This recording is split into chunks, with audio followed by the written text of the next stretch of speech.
Hello friend, তোমরা সব কেমন আছো? আশা করি সবাই ভালো আছো। আজকে আবার একটা নতুন ভিডিও নিয়ে চলে আসলাম আপনাদের সামনে।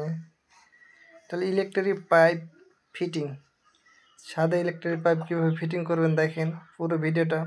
বাটিটা কীভাবে বসালে ভালোভাবে থাকবে, মানে মশলা ঢুকবে না, সেভাবে বাঁধতে হবে। পুরো ভিডিওটা দেখেন। এনার 3টা রুম ছিল, একটা কিচেন রুম ছিল। তো এখানে লাইট বাটি দিইনি, 3টাই রুমে ফ্যান বাটি দিয়েছি, শুধু লাইট বাটি শুধু কিচেন রুমে দিয়েছি। আর তার যে বারান্দাটা ছিল সামনে, বারান্দার সাইডে দিয়েছি। একটা রুম 2টা করে ফ্যান বাটি দিয়েছি। আপনারা যদি কেউ এভাবে ছাদে পাইপ সেটিং করেন তাহলে কমেন্ট করবেন, কমেন্টে রিপ্লাই দেবো অবশ্যই।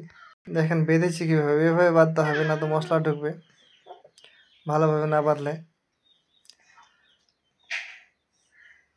দেখেন বাঁধা সিস্টেমটা দেখেন।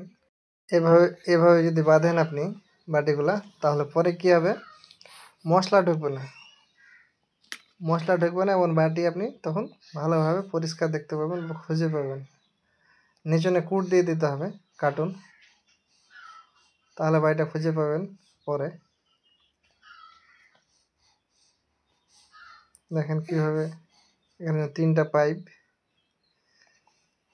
এখানে তার ওয়াল ছিল না, বিম কাট কেটে পাইপ ঢুকিয়েছি, ওয়াল পরে উঠাবে। এটা হলো কিচেন রুম, একটা বাটি দিয়েছি শুধু, বাস। এটা হলো বল বাটি। এটা কিচেন রুম অ্যাডজাস্ট ফ্যান লাগার জন্য।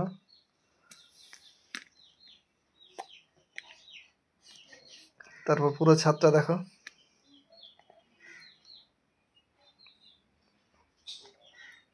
মেন লাইন জ্বালিয়ে ছিল, হলো তো বিমের মধ্যে দিয়ে দিচ্ছি, অসুবিধা নেই। পুরো ছাদটা নোংরা হয়েছে, কারণ কি যে রাজমিস্ত্রির কাজ চলছে।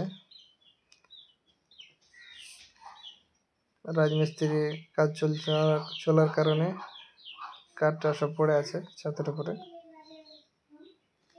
ভিডিওটা ভালো লাগলে অবশ্যই শেয়ার করবেন, অন্যের দেখার সুযোগ করে দেবেন, লাইক করবেন, সাবস্ক্রাইব করবেন। Thank you for watching.